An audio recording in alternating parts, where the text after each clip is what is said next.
testimony, that it's so important when a person in an event walks on the stage and tells their story of how they overcame stage 4 cancer. And it's not a glamorous story that's a Hollywood version. It's a real life person that tells you their account of their own personal change and transformation and the things they had to do in order to heal. And I look out in the audience many times when people are on the stage telling their story, and I'm watching people in the audience while they're standing in the presence of truth. In other words, that person who's telling their story is the living example of truth. When they're listening to that person tell their story, I'm watching everybody. They're all leaning in because this is evidence. This is testimony. This is a person that actually did it. And they don't look any different than anybody else. In fact, they look just like a normal person.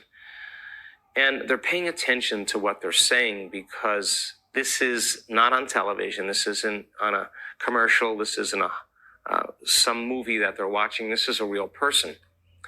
And when you see a person with 50 brain tumors stand on the stage and you see their scans, or you see a before and after scans, or you see a blind person from a stroke that was diagnosed as clinically blind, all of a sudden able to see, and you see the measurements of the change in the optic nerve function.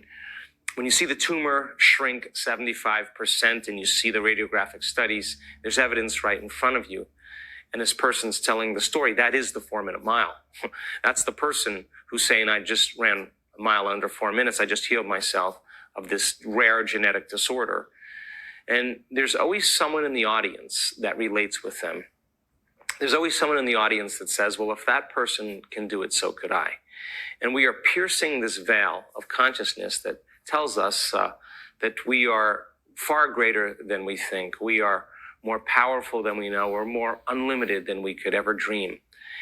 And my interest is to give people my greatest understanding of the truth from a scientific perspective and numerous opportunities to experience it, nothing more.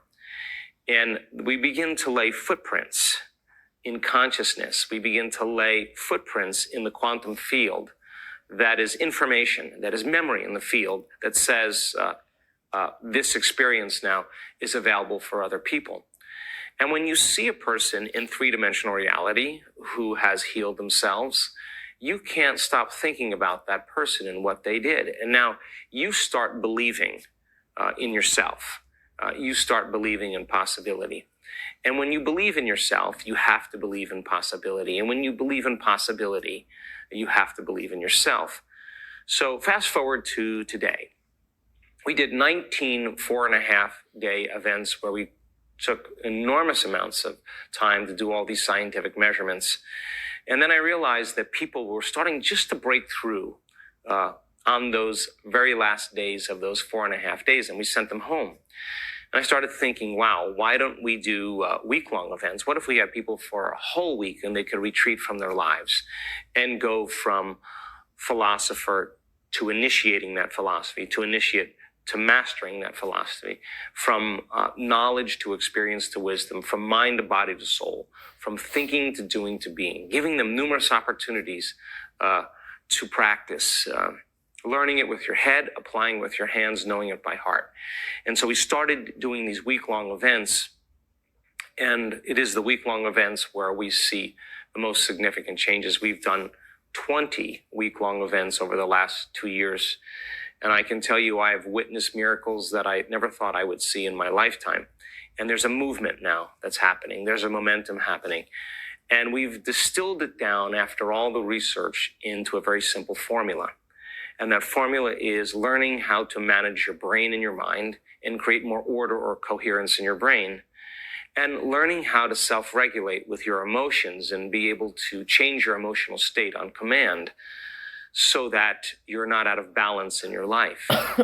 And to teach people then how to get beyond their identity, to get beyond their personality that's connected to their present personal reality.